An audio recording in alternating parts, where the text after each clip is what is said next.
it is time to discuss the Ballad of Never After. Let's hope this goes well, because I feel like it was so much harder to consolidate this one than the other one was, so this could go fantastic or it can go terribly. That's okay though. But again, we'll start at the beginning of this book. So this one picks up right where Once Upon a Broken Heart ends. It happens like within a couple of weeks of when Once Upon a Broken Heart ended. As we know, Once Upon a Broken Heart ended with Evangeline learning that Apollo is in a suspended state, so he's not dead. And it was Jax who put him in that state. And she begins with writing a letter, and I'll read it, to herself to warn herself against trusting Jax.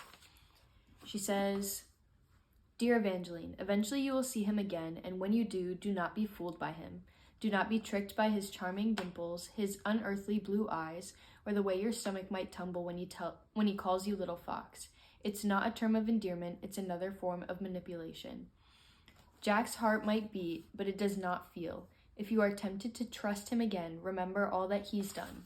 Remember that he was the one to poison Apollo, so that he could frame you for murder in order to make a long-lost prophecy come true, one that would turn you into a key capable of opening the Valerie Arch. That is all that he wants, to open the Valerie Arch. He will probably be kind to you at some point in the future to try and influence you into unlocking the arch. Do not do it. Remember what he told you that day in the carriage, that he is a fate and you are nothing but a tool to him. Do not let yourself forget what Jax is or feel sympathy for him again. If you need to trust someone, trust Apollo when he wakes, because he will awake and you will find a way to cure him. And when you do, trust that the two of you will find your happily ever after and that Jax will get what he deserves. Good luck, Evangeline." Now, I'm assuming if you're watching this, you know how this book ends. And so the thought that she doesn't touch this letter again for the rest of the book, it's heartbreaking. It's okay. Not to be dramatic. Anyway, so she leaves herself this letter in her room and convinces herself that she's not gonna help Jax at all open the arch. Oh, also I wanna actually read the prophecy because I forgot to do that when I did my other video, but it's kind of important to the rest of the story. "Conceived in the north and born in the south, you will know this key because she will be crowned in rose gold. She will be both peasant and princess, a fugitive wrongly accused, and only her willing blood will open this arch." And so obviously all of that came true, except for she hasn't given her willing blood yet. She decides to go to the library to see if she can find something that will help her find a cure for Apollo, and she does not. But she runs into Jax and she confronts him about the whole thing with Apollo, and he denies nothing and shows no remorse, so she's even more upset at him. And then Jax is like, you're gonna change your mind, you're gonna help me. And she's like, no, I'm not gonna help you. She continues looking through the library and she goes to a door that was pointed out in the first book that supposedly has all the information on the Valors in it. And she couldn't open it then, but when she first discovered it, but she wants to open it now. So she tries, she just with a drop of blood is please open it, and it opens. And she finds an arch in there. And she tries to open that, and it doesn't work. And she realizes that it's the Valerie Arch, and so she has a mini freak out. And then the librarian, whose name is Nicodemus, comes in, and she's like, "Oh my gosh, you're that one guy." And he's like, "Yeah." And he tells her that the Valerie Arch will not be able to open without 4 missing stones, and she has to find the missing stones in order to open it. So there's 1 for luck, 1 for mirth, 1 for youth, and 1 for truth, and she has to find all 4 in order to open it. And so if you remember the 2 versions of the Valerie Arch story before, it's a mixture of both. One is that one of the stories said that the arch was broken apart and you had to put the pieces back together to open it, and the other story said that she was a key And like the prophecy itself was the key. And so like once all of the things came true in the prophecy, she would be able to open it. And so it's like kind of both. All of the things came true, making her the key, but she also has to find like 4 pieces of it that are missing. After this, she's discussing with Havelock, Apollo's head guard, this new mysterious heir to the throne, Lucian, who's just like supposedly some like distant cousin or something of Apollo. No one knows who he is, no one's seen him. They've heard these rumors about him that he's like super kind, super generous, gives all his money to the poor, and he's like the best ever. And even Evangeline, who's like super trusting, realizes that it's a little too good to be true. She doesn't quite trust him. And so she's like, they're trying to like prepare for him to come. He's supposed to come the next day, but she's also feeling like she needs to, within the next day, cure Apollo so that Lucian can't take the throne, because then there's going to be another Noct Never Ending where he'll choose someone to marry, and once he gets married, he'll be eligible to take the throne, and she doesn't want that to she doesn't want Apollo's throne to be taken from him. So she decides to ask Lala for help, and she had tried to visit Lala a few times before, but she'd been gone somewhere. She wasn't sure where. And so she had guards posted there to let her know when Lala returned. So Lala's returned, she got word back, and she's going to see her and ask if she'll help cure Apollo. And so she goes to Lala's house, and Lala's like packing up to move. And Evangeline's sad. She's like, "You're leaving me?" And Lala lets it slip that she's engaged to Robin Slaughterwood. This will come into play later. But after this, Evangeline tells Lala about all of this stuff going on with Apollo, and she's like, "I don't want to help Jax open the arch. Can you please help me like cure him?" And Lala is basically like, "I'm sorry, I can't do anything, but you should help Jax open the arch." And Evangeline's a little put off by this. She didn't really expect for Lala to say that. And so Lala says, "What's in the arch is not what you expect." And Evangeline doesn't really know what to do with that. And then Lala tries to tell her, but because of the story curse, it gets jumbled. And so Lala just like literally cannot say what's in the Valerie arch, even though she knows what it is. And so Evangeline ends up going back, and she goes to visit Apollo, and she's like, "Okay, well, I'm gonna try a kiss to save him." And she supposedly tried this multiple times. Obviously it doesn't work, because Apollo is not her true love. Okay?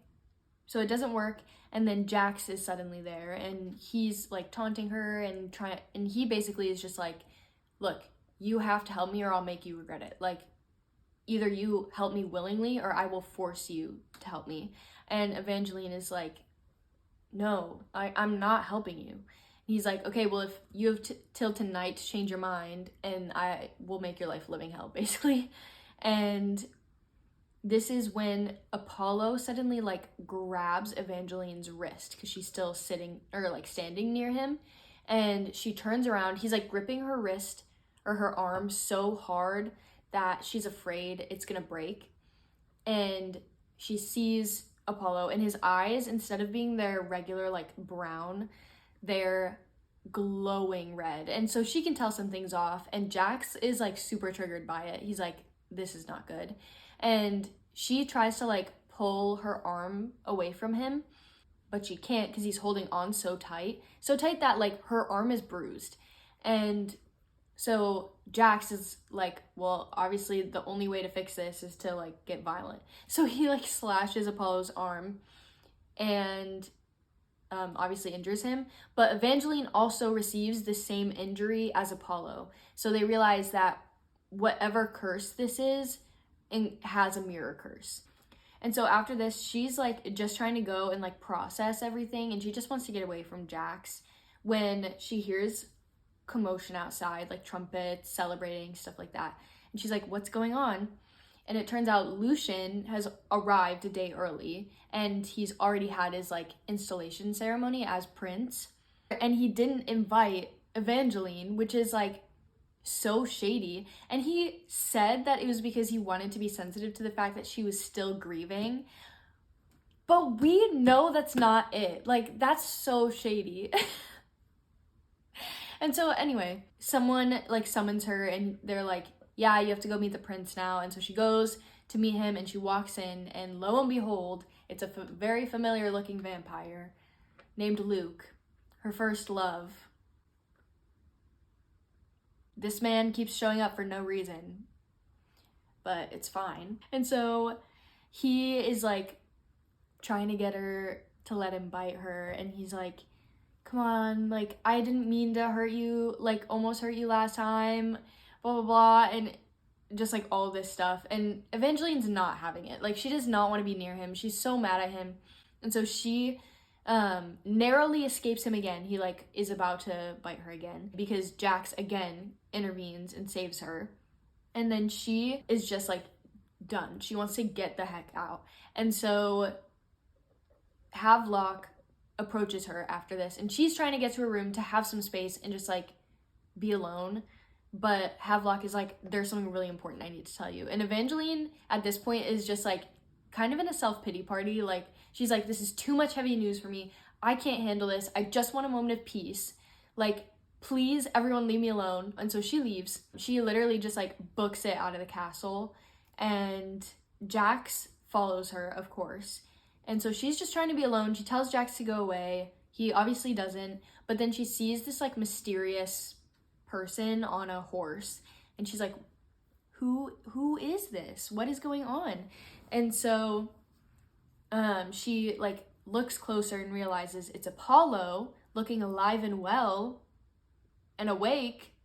And so she's like trying to approach him, and he says like, eventually, please, you can't come near me, I don't want to hurt you. And she's confused by this. She's like, what do you mean you don't want to hurt me? Like, what? Then don't hurt me. And Jax is like also warning her away. He's like, you have to be careful, we should get out of here, like, this isn't safe. And Apollo then like says, I heard you when I was asleep, I heard your pleas for me to wake up and that you wanted to try this. I want to try. And he ends up like, his eyes start glowing red again, and he like pulls out a bow and arrow and like aims it at her. And that's the moment she realizes she should run. And so, excuse the church bells. I'll just talk over them.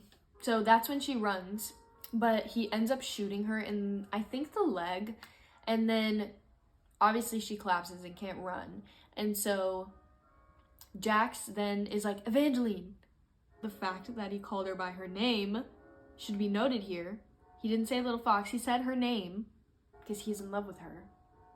Getting hung up on little details here, but they're important. So he says like, Evangeline, and then he is like trying to help her, and then he says, I'm sorry. And she ends up like feeling this tearing pain in her shoulder, so she assumes that Apollo shot her again, and then she like blacks out basically. Then she wakes up in bed in Chaos's lair. Also, I don't know if technically where he lives is called a lair, but that's how I like have always categorized it in my mind, so that's what I'm gonna call it throughout this whole thing.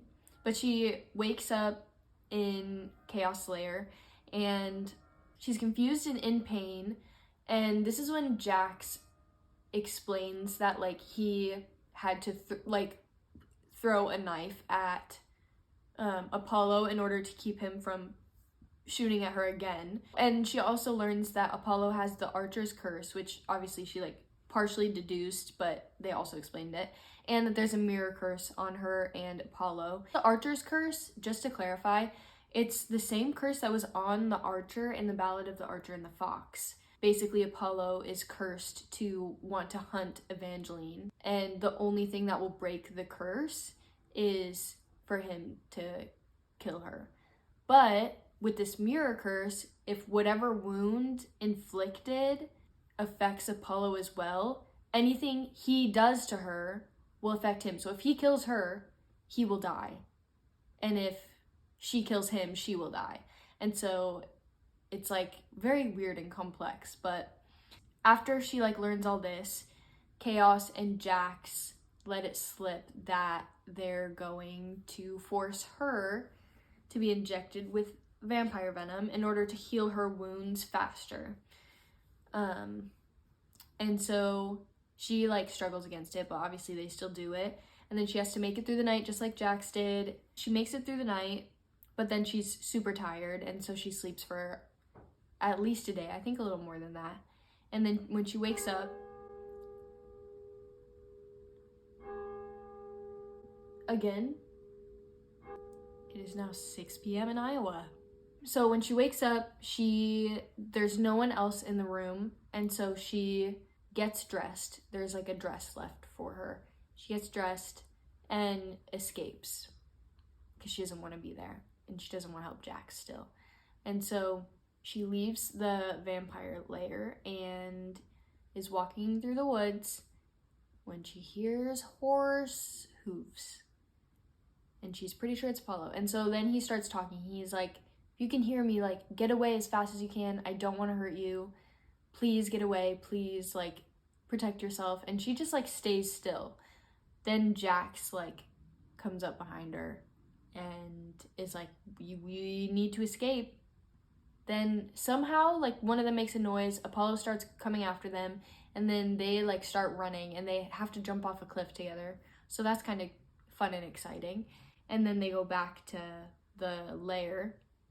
And Jax is basically like, look, the only way you're going to get him to cure his curse, the only way we can cure his curse is if you open the arch. Then Evangeline is like, well, I guess that's that. Like, I'm gonna do it. Yeah, but Jax denies putting the spell on Apollo. He says that he didn't do it. So they're not sure who put it there or why. So she starts researching then. She learns that Chaos has the luck stone already, but he like doesn't let her have it. So she starts doing research. She's not really finding a whole lot. And then eventually Jax like leaves for like 10 days or something. But he just leaves without anything but a note where he's just like, I just have work to do. So she doesn't even know where he goes. He just leaves. So she's there stuck basically by herself. Chaos is there, but yeah, so she and Chaos are doing some research, and she decides that she's gonna try to enlist Tiberius's help. And Tiberius is in jail for killing his brother, even though he didn't actually kill him, but he thinks he did. And so she goes to see if she can convince him to give her some resources from the Protectorate, because he's in that little organization. And she tells him about the curse that's on her and Apollo, and he basically says it's not worth it. You need to die. We cannot have any chance of the arch being opened. He implies that there is something really powerful that the stones can do when they're put together, aside from opening the arch. And so he kind of implies that it's like something destructive and really dangerous, which is why he doesn't want her to find the stones, and it's why he doesn't want her to open the arch. So after that, she leaves, and she's like, for some reason, confident that Tiberius, even though he escaped before, somehow she's confident he's not gonna escape again. But she did what she did, and then she's like leaving, and she runs into Luke, and Luke is like, hey, yo, look at this. And it's a newspaper with, there's a smudged word on the first part of it, but the other part says merriment in marriage, but she doesn't know what the first word is. It catches her eye, and the article basically just explains that Lala is getting married and that she's having a party. It's gonna be like a week-long party, costume party at her house. And Luke asks her to be his date because he's still in love with her. She says no and leaves, and she takes the scandal sheet with her. And after this, she returns to Chaos Lair and finds that Jack has also returned, and they begin to discuss her research. She learned that the stones are drawn to each other. She tells him of Lala's party in the paper. One way or another, she realizes that the first word in the title of that article is mirth. So it's mirth, merriment, and marriage. And she is like, oh, the mirth stone. It must be there. And she's not sure what, like, she's not completely sure, but she just has a feeling that if all of the houses have these stones, like each one has a different stone or whatever, that first off, they'll be so possessive of them that they won't be willing to let them go for even a short period of time. And also, because they're drawn together, they'll all be at this party where there'll be representatives from every single house. And so she's like, well, we have to go.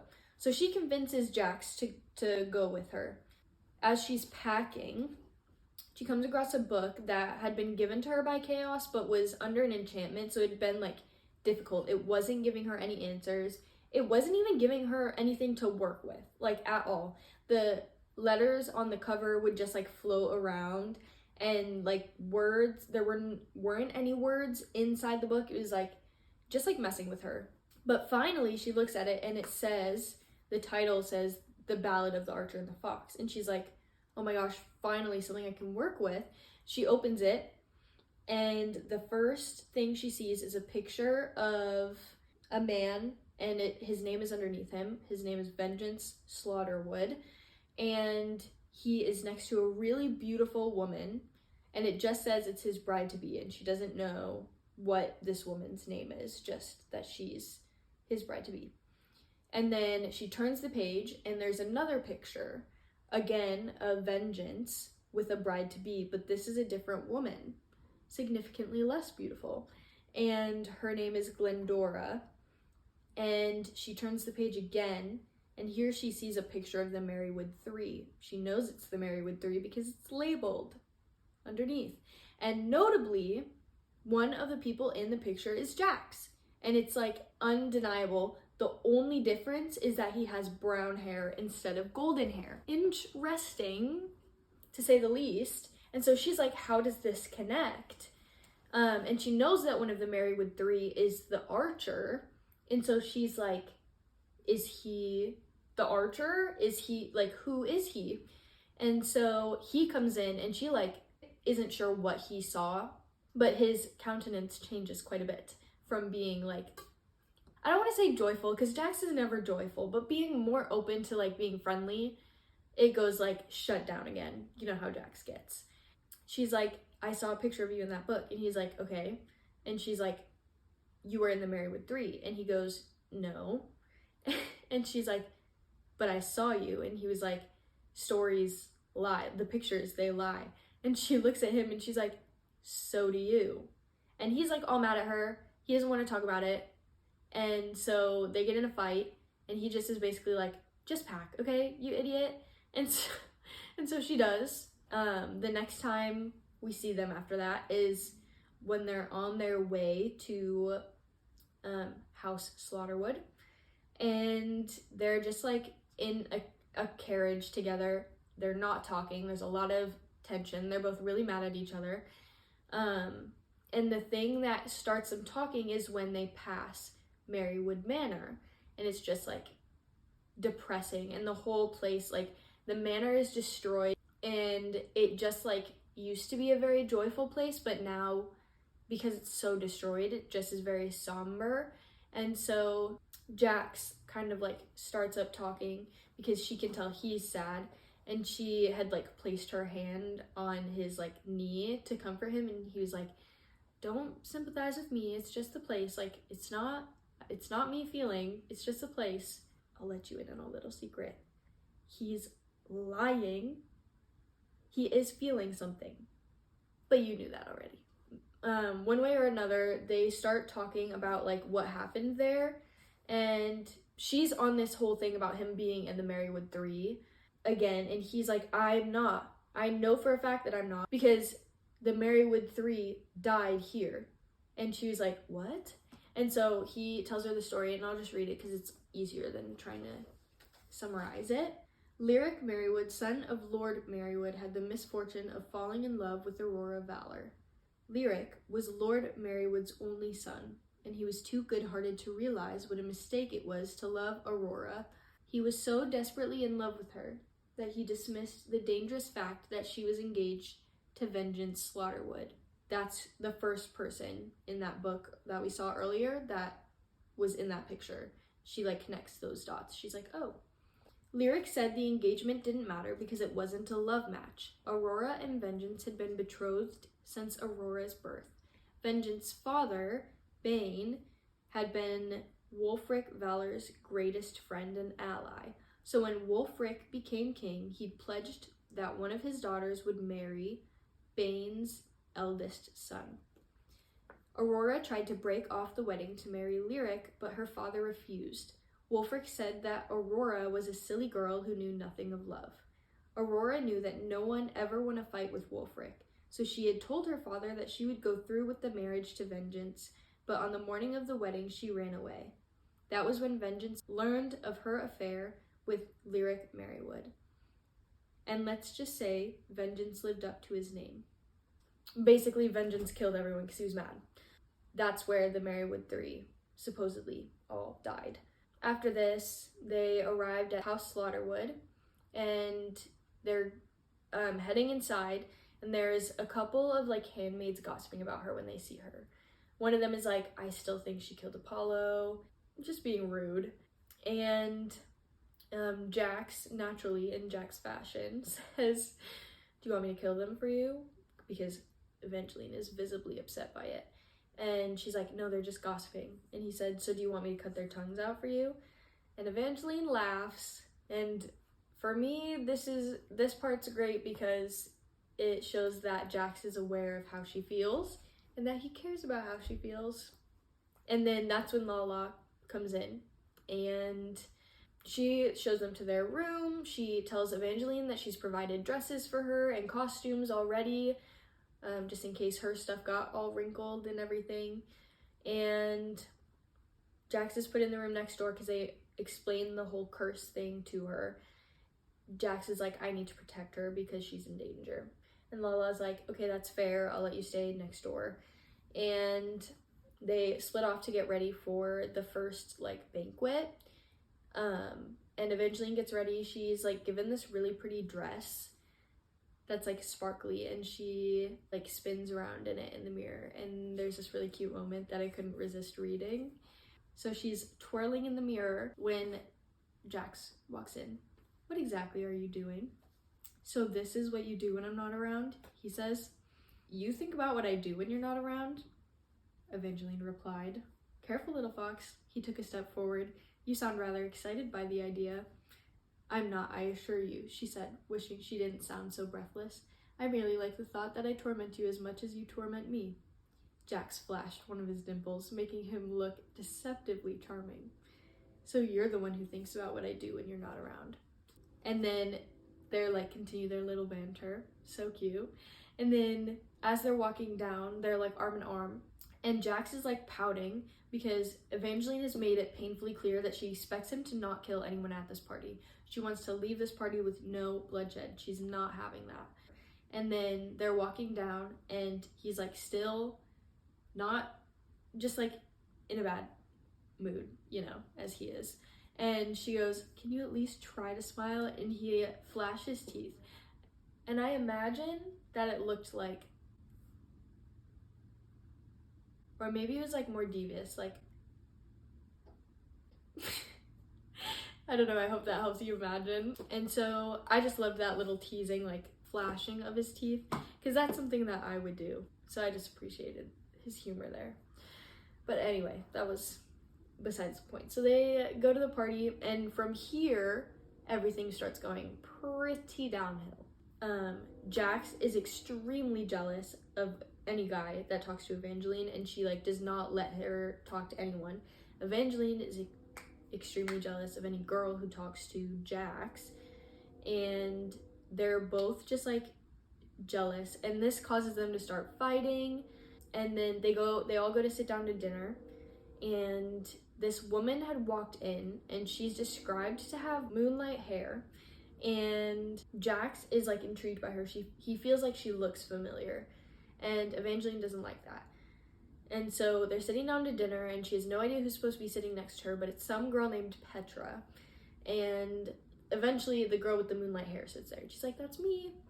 And so Evangeline is like, who are you?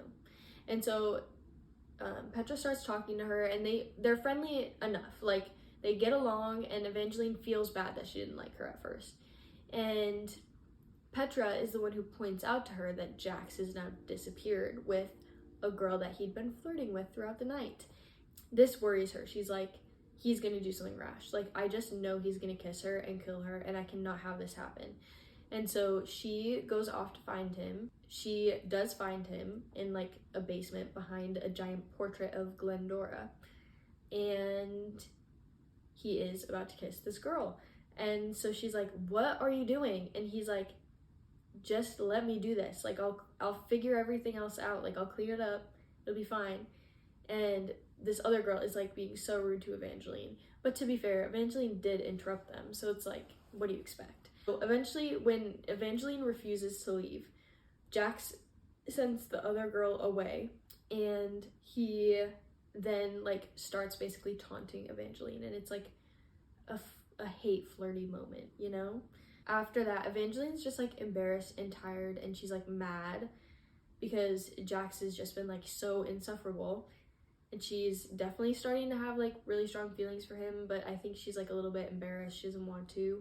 And so she like goes back to her room after the night's over, and she's like continuing to do research, and she opens the book again, the difficult one, and it has a picture, or she opens it to an obituary with a picture of Glendora, and it just basically says that Glendora is like well loved by everyone except Vengeance, and like she was always throwing parties and everyone always loved her, and except for her husband, who never got over Aurora. And so she notices that there's like a little, in the picture, there's a chain around her neck, and at the bottom of it there is a yellow stone. And she's like, oh, what could this be? And she thinks it's the Mirth Stone, and she's like, I bet she was buried with it. So then she sneaks out of her room and goes to find Glendora's grave, and on the way there she runs into Luke, who like goes with her, and she just at this point is like, well, I mean, he's stronger than me, so he can like help me if I need it.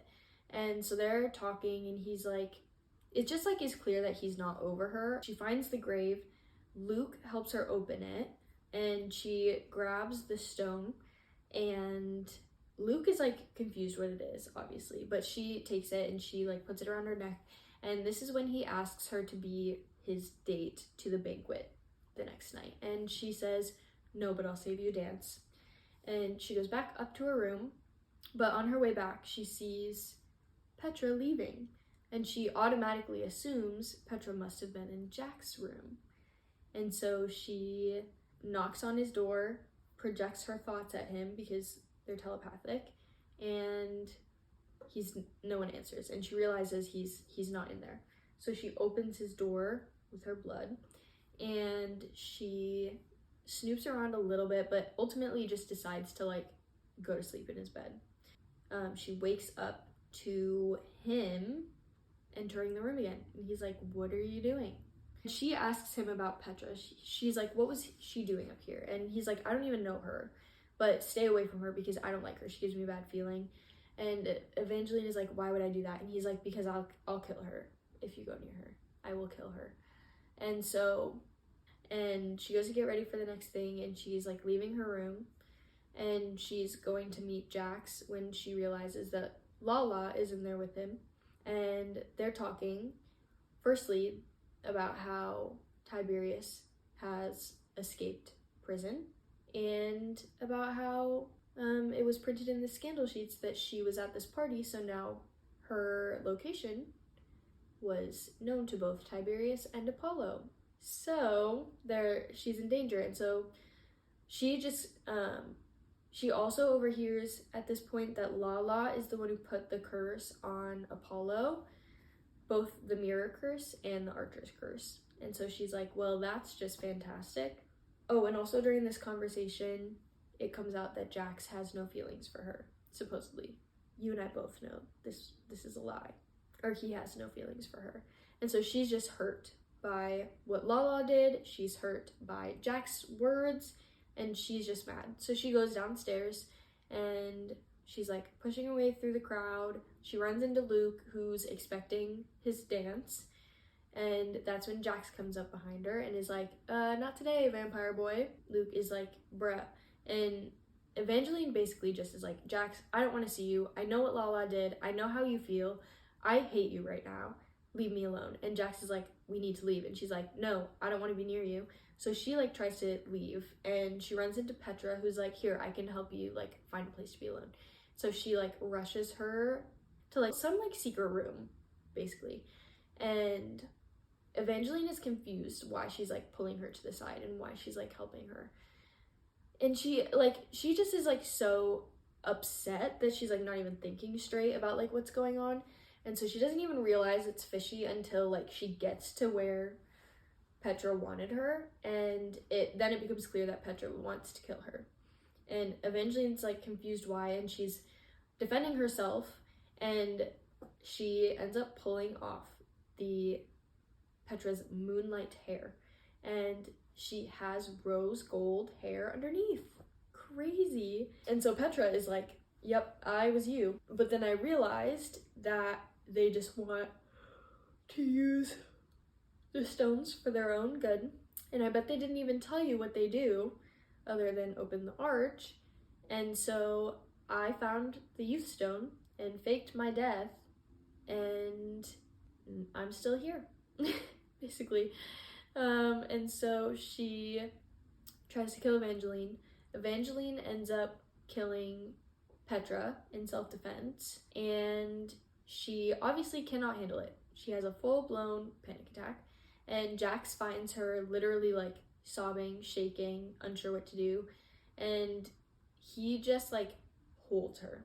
He comes in, gives her a huge hug, like wraps his arms around her, and just like holds her for a second because he knows her and he knows that like she can't handle that. And so he just like is with her for a second, and then he tells her to like go get cleaned up and like rest. He'll take care of like cleaning up the mess, and he also like ensures her that she didn't do anything wrong. She was like defending herself. Also, I forget when she realizes she has the truth stone, but it's somewhere between her being angry at Jax at the party and her killing Petra. And then Evangeline grabs the youth stone, gives it to Jax, and she goes upstairs. And Luke follows her up to her room. And because of course he does. And he can tell something's wrong. And he's like, what's going on? And then he notices the blood on her. He's like, oh my gosh, are you okay? But he's like, she can tell in his eyes that he's like hungry, but he's also concerned. And he's like, are you good? And she said, it's not mine. When suddenly there's this huge, unbearable pain in her back. And she's like, I can't handle this. And she is like in excruciating pain. Luke rushes to like catch her before she like collapses. He's like, what is going on? Like, where are these wounds coming from? And Evangeline can't think straight. Jax comes in, sees Luke, sees all the blood, and he's like, get away from her. And Luke is like, it wasn't me, I didn't do anything. Like, she's possessed by something. And Jax is like, Apollo. And so he basically is like, Luke, you need to go to Chaos, and you need to tell him to find Apollo and to bring him to the lair to make sure that nothing happens to him, that he doesn't get hurt. And so Luke does this. Jax carries Evangeline out, and she's like, it hurts. And he's like, I know, love. Are you kidding me? But he brings her to a mysterious place that she doesn't know. That's like pretty magical feeling, I think. And so the only thing that's clear is that it's like some kind of inn, and he like brings her and dresses her wounds, and it's like this super cute scene. She notices on the wall there's names of the Merrywood Three and Jax. And so she's like, you knew them? And he's like, yeah, I knew them. His name is there. And then the archer's name is there, eventually replacing Jax's name. And so she's asking questions about this. Jax is answering because, well, he's answering. Yeah, so she tries to learn more about the Merrywood Three. She doesn't learn much, but she learns that Jax was friends with Lyric Merrywood and Castor Valor, and he says explicitly he wouldn't say that he was friends with the archer, and he also says he didn't like Aurora. After this conversation, Jax leaves and to let Evangeline sleep, and she wakes up alone. He left like a shirt for her, and so she takes it and puts it on and goes to the bathroom, and she successfully does. And on her way back, she sees like this room filled with like delicious food, and she finds etched into the wood Aurora and Jax. And so he like comes in and he's like, are you having a good time snooping? And she's like, whatever. And so she asks about the names, and he is like, yeah, I didn't know that was there. And this is also where Jax discovers that Evangeline has the truth stone. He doesn't realize at first that it's what it is. He sees the necklace and is like, did Luke give you that? She's like, are you jealous? And he's like, I told you, I'm always jealous. And then she's just trying to get as much info out of him as she can. She doesn't get much out because he quickly realizes that she has the truth stone. She does learn, though, that the hollow is enchanted to protect from all curses, so nothing dangerous can get there. So she's safe from Apollo and the curse that's on him and her there. When Jax realizes that Evangeline has the truth stone, he takes the truth stone, grabs it, and leaves with it, but not before she can get out of him that he doesn't actually want to open the Valerie Arch, which was news to Evangeline. And she's upset about this because he lied to her, and so she confronts him when he returns, and she's like, were you ever even gonna let me open the arch? And he doesn't answer, which implies no in her mind, and she's like, well, great. But she's like drained from the power that the truth stone has, and so she like collapses out of exhaustion, and he carries her to bed. She gets one more question out before she falls asleep. She says, do you still think of me as a tool?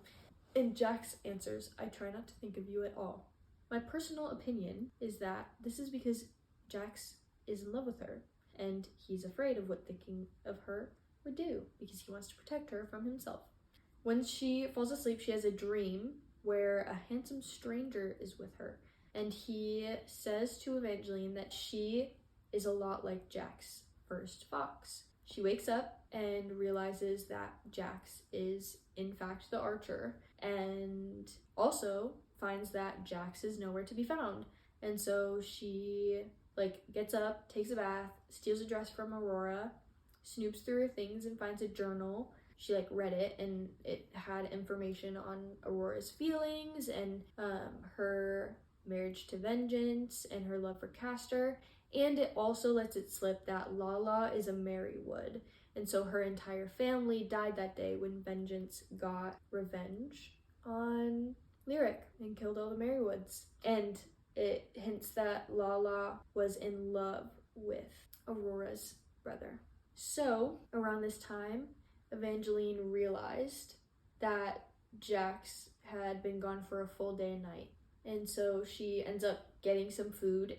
And this is when Jax returns, and he has a stab wound in his chest, and Evangeline like freaks out, helps him up the stairs to his room, and goes to treat his wound when she realizes it's like stitching itself back up. And so she's like, oh, thank God. And then we know this is the romantic scene where Jax is like, just stay with me for one night, and Evangeline is like, no, I shouldn't, like, why? You don't even like me. And he's like, look, after tonight, we can go back to pretending that I don't like you, pretending that you don't like me, and things can go back to normal, but like for now, I just want to pretend that you're mine. And she's like, oh, I'm in love with him. And so he convinces her to stay the night. Obviously, they don't like do anything, but they go to sleep. Evangeline dreams of the handsome stranger again, but this time Lala also joins him. And so they warn her that Jax seems to be under the influence of the Mirthstone and that he can't be trusted, and he's actually pretty dangerous around her because she'd been gone for weeks, and they actually thought they were both dead until Jax showed up the other day. And so they were just like very concerned. This is also where Lala tells Evangeline what she wants from the Arch, which is her true love, and that like more of the history of like who she is. Like, she's the unwed bride because she meets men and she tries desperately to fall in love with them, but she can't get over her first true love, who is locked away in the Arch. And so she wakes up after that and she sneaks out of bed to locate the Mirthstone in the clock. And she almost takes it, but she decides to wait until Jax wakes up. He comes down and joins her for breakfast, kind of acts like all coupley with her, you know? And he's like smiley, like genuine smiles. Like, she'd never seen him smile like that before. And she was like, I could just pretend that I don't know the Mirthstone's there. But then she realizes that like, no, she can't. And so Jax like almost kisses her. And they're like kind of going back and forth because she's like, Jax, the Mirthstone is here. Like, you're under the influence of the Mirthstone. None of this is real. And he's like hurt. And he's like, no, it like, you have no idea what I'm feeling right now. But then she takes the Mirthstone and his like facade of not caring is back on. And so she's convinced that whatever he was feeling was the effect of the Mirthstone, but her feelings don't go away. And so after this, they go back to Chaos Lair, and Evangeline goes to her room and just is like depressed. And I think part of this like intense sadness that she's feeling is a little bit of the absence of the feeling that the Mirthstone like gave her, because it like gives you such an intense sense of safety. And like with the Truth Stone, she was like extremely exhausted after she had it and had been using it. And so like after the Mirthstone, it has to have some effect on her. So I feel like part of her extreme sadness is like from that, but she's also super brokenhearted because she thinks that what Jax was feeling was just the Mirthstone, but she can't deny that she has feelings for him now. And so she's crying, and this is when someone comes in and touches her face, and she thinks it's Jax, but she looks up and it's actually Apollo, and she like panics because obviously not safe. And he goes, I'm not gonna hurt you, I promise.